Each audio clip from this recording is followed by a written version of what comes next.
Welcome to another yoga video with Anne. I know it's been a while since I've posted anything. Life's been a little crazy, and so I'm happy to be back to be giving you some more yoga shorts.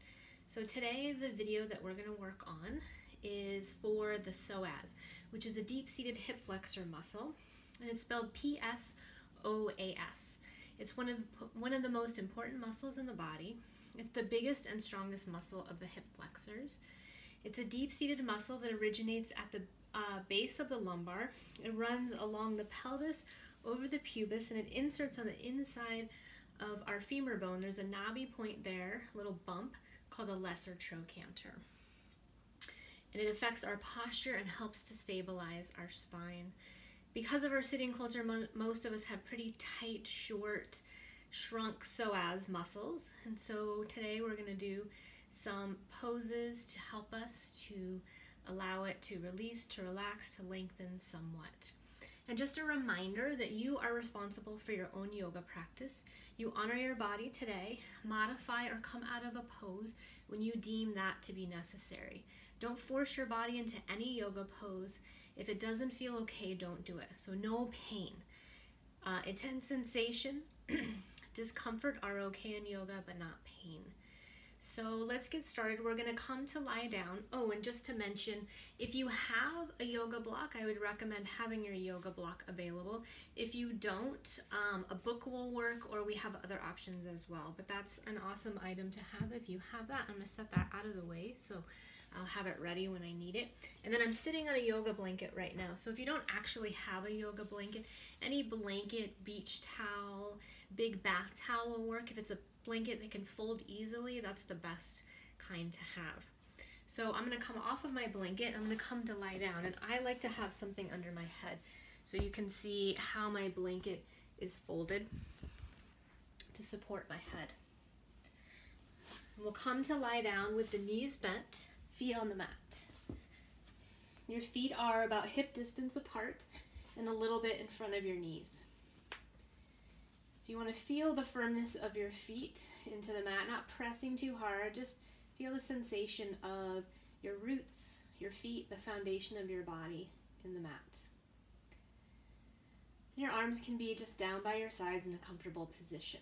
And then we're going to start to move this pelvic area of the body. So it's the pelvis, the sacrum, the hips, the tailbone, the low belly, the low back. And so it's an easy, subtle movement in the body. So it's like cat-cow, but on your back. And so on your exhale, you'll start to spread your low back onto the mat, hollowing out the belly. It kind of hollows out here. And then on your inhale, you'll reverse and you'll arch the back. So we're tucking and tilting the pelvis, moving it forward and back, up and down. So don't lift the hips or the butt off of the mat. It's not a bridge pose. I like to kind of think of it as a baby bridge pose. It's a nice way to warm up this part of the body. Keep going to the breath, 2 more rounds.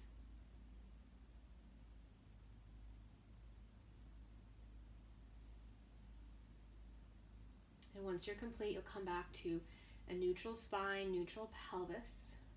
Keep our feet where they are. Just feeling the foundations of the feet once again. And the left foot is going to stay on the mat, and the right foot will pick up. And we're going to cross ankle over knee. And you may be perfectly fine right here, and you want to stay here. And if you're ready to do a little more, you may pick your left foot up off of the mat and hug the knees into the chest. We want to have our feet flexed. If it's not easy for you to bring your hands around the back of your thigh, you can just have the knees hugging in without holding on. You can have something under your head. That's why I typically need something under my head here. My arms are a little short, and so I have a hard time reaching. And then we're energetically moving this right knee away from the right shoulder and bringing the left knee closer to the left shoulder. And nothing may happen when you do that, but you'll feel something. So we're doing the outer glutes, the piriformis, working the psoas somewhat. This is a good pose to do if you're in a yoga class and they ask you to do pigeon pose and you don't practice pigeon or you don't have the right props to support you. This is a great option.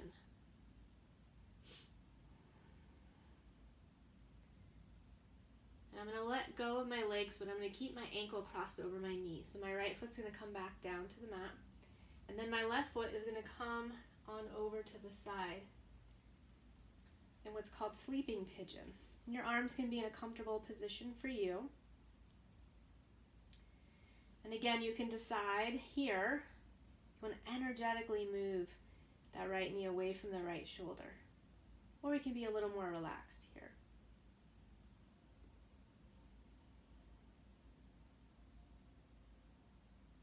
Noticing the breath. Your breath is a great indicator. If it gets shallow, short, then listen to your body, honor, and maybe come out of the pose or modify.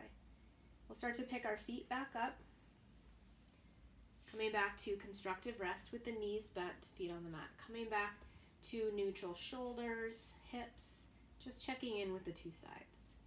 And then we'll switch sides. The right foot will stay on the mat, the left foot will pick up, cross ankle over knee. Taking a moment here, deciding if you stay here, you want to hug the knees into the chest. You can bring your hands behind the back of the thigh or on top of the shin if you can easily reach without straining your head or neck. I can't reach there, it's too far away for me. And I energetically move that left knee away, the right knee closer. Both feet are flexed to keep our knees safe, especially the top knee. And noticing the breath.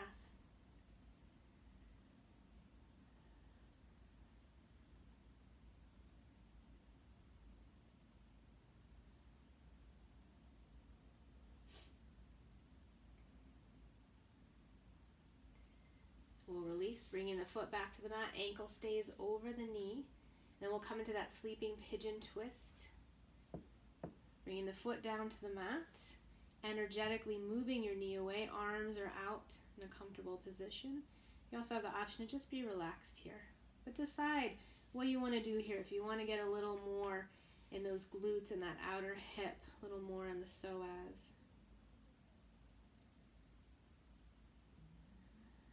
Your foot doesn't quite reach the floor, you could use, if you have a yoga block, an extra towel or blanket, or it could just be above the floor as well.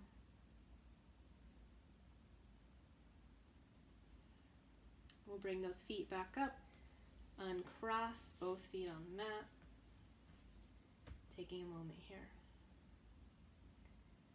And we're going to roll over to one side, come up to seated. You can move the blanket out of the way, or if you have knees that need some extra support with the blanket, you can put it in the middle of the mat. I don't typically need that, but I'm going to show that here. So we can come onto all fours in our tabletop just for a moment. We're going to step our feet about a whole handprint forward from where they just were. Move my block so it'll be ready for me. That's the other thing. So we are going to do a downward facing dog and then a lunge. So if you do have a block or something that can work like a block, have it up at the front of your mat. Adjusting my hands once again, spreading my fingers wide, pressing fingertips, knuckles, top of the palm, bottom of the palm into the mat. Curl the toes under, lift the knees up off the mat, and press your butt, hip, and thighs toward, away from your hands. So if you spread your fingers, if you press your butt, hip, and thighs away, you can help to take some of the weight out of your wrists. You could bend your knees to help lengthen that spine, take weight out of the wrists. But we don't want to have a downward facing dog that looks like this. So you may have to have knees bent. And then you can do some pedaling here. You can bring one knee bent and the other heel down toward the mat, and you can switch sides. And do it slow enough that you can really feel the stretch in the leg where the foot is coming more down to the mat.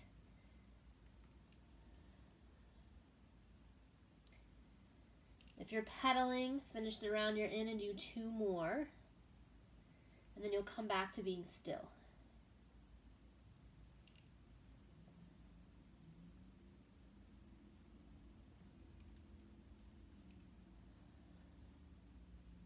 And anytime you need to come down onto all fours, please do.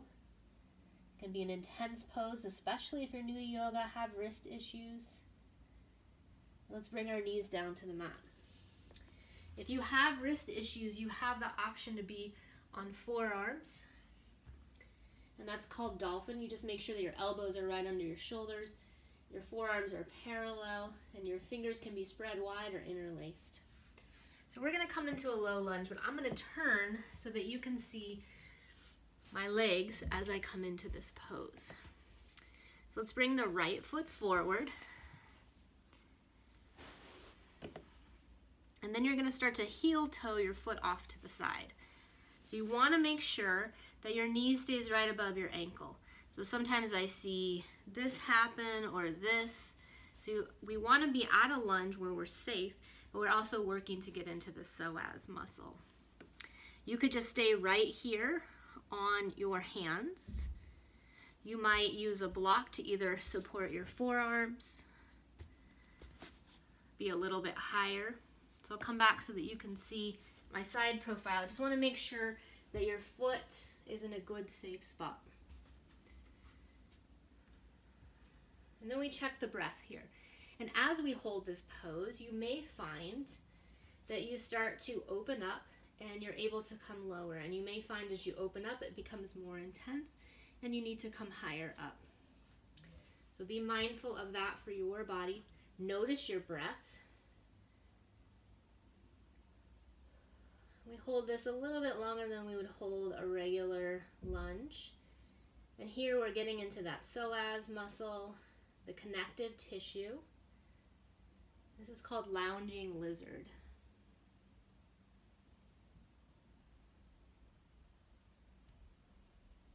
Let's come back up on our hands, heel toe that foot back to center.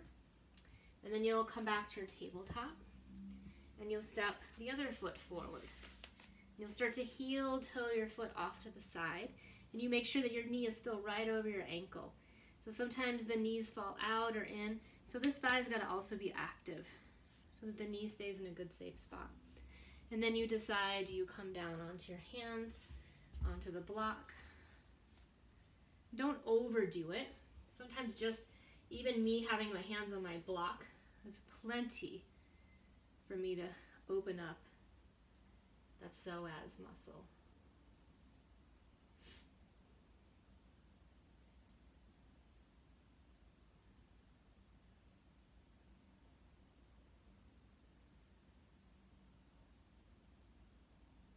Checking in with the breath. Noticing the sensations, if there's discomfort, intensity. Finding comfort in the discomfort. And you'll come back to your hands on your mat, setting your block aside if you're using it, heel toe back to center. Come back to a tabletop. Let's do one more downward facing dog. Hands forward, curling the toes under, lifting up, bringing your body into a nice long inverted V. Your hands are shoulder distance apart, your feet are hip distance apart. Your ears are between your upper arms, so you're not holding your head up, you're not dropping. Decide if you want to do some pedaling once again.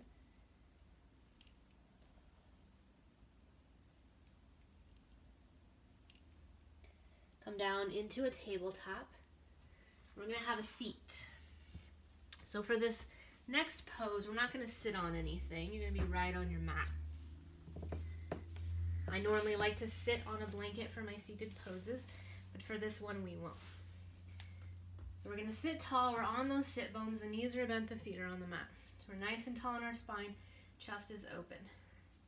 You're going to bring your hands behind your thighs and start to lean back a little bit. Your feet will get light. So you can start with the big toes on the mat. That's totally fine and appropriate. You could stay here. If you feel balanced and steady and have more room, pick your feet up. Sitting tall from heart center, breathing. Then you can decide if you want to bring your arms out, palms faced up, still sitting tall, still breathing. Then you decide if you want to start to bring your legs towards straight, still sitting tall, still breathing. And in my classes, my students, the best kind of part about boat pose is a sparkle boat. You can sparkle your fingers and toes. Still breathing, and then bring those feet down and give the shins a hug. Now, if you want to use your blanket to sit on, you'll sit on the blanket right at the edge, and our legs are going to come out long and the feet are flexed. So if we sit at the edge of the blanket, it tilts the pelvis slightly forward and we're able to sit taller, especially those of us who have really bad posture. This is how my posture usually is. So I need a little bit of extra help and support. And then move your feet a little farther apart. And your hands can either be by your sides or behind you. And you're going to ground your right heel into the mat and you're going to lift the left, just 1 or 2 inches. And you keep breathing. And then you bring that heel down and you ground and you lift the other. Really pressing through all 4 corners. Bring that down. Ground 1 more time each side. Lifting, pressing, sitting tall. We'll ground that heel and last one. Bring it on down. We'll do a little wiggling side to side. And we're going to make our way back down into constructive rest. So I'm placing a blanket under my head as a pillow. My knees are bent, my feet are on the mat. And then let's step our feet as wide as the mat. And we're going to do some windshield wipering. Dropping your knees to one side and then the other. Moving them back and forth at a pace that's best for you. Dynamically moving. Finish the round you're in. You'll do 1 more after that.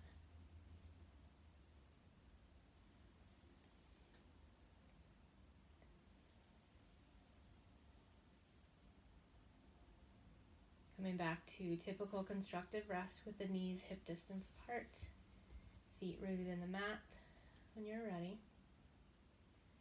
Then let's step our feet a little forward. So not typical constructive rest, but not so far forward that you feel like your feet are sliding away, that your toes have to grip the mat. So make sure it's in a good spot where you're able to relax and release your psoas muscle. And you can close your eyes or have a soft gaze. Just take a few moments here. Noticing the inhales and the exhales. Not altering your breath in any way.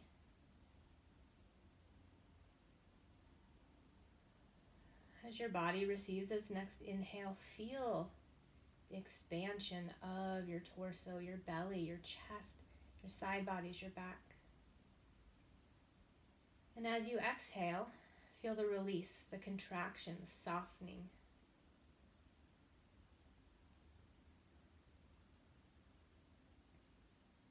Keep your focus on your breath.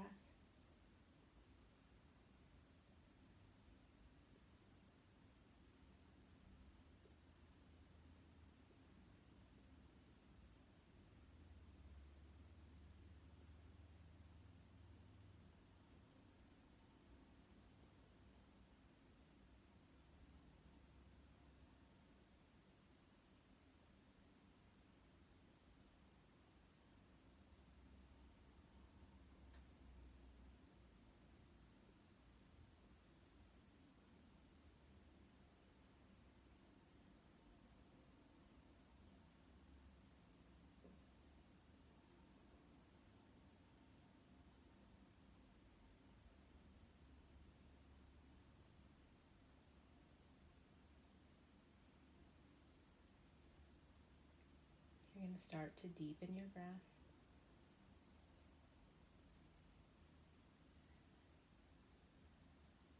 And step your feet back into typical constructive rest. And here you can move fingers and toes if you want to stretch, if you want to hug your knees in and rock side to side. Maybe moving your head and neck from side to side.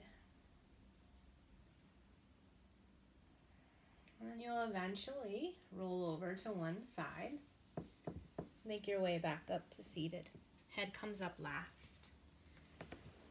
Finding a comfortable seat. That could mean sitting on a blanket, on your block if you have a bolster.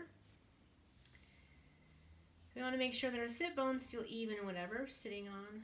We'll close our eyes or have a soft gaze. Check in with your tall spine and torso, your open chest. We'll bring our hands together at heart center in Anjali Mudra. keep peace in the mind, strength in the body, and love in the heart. Namaste.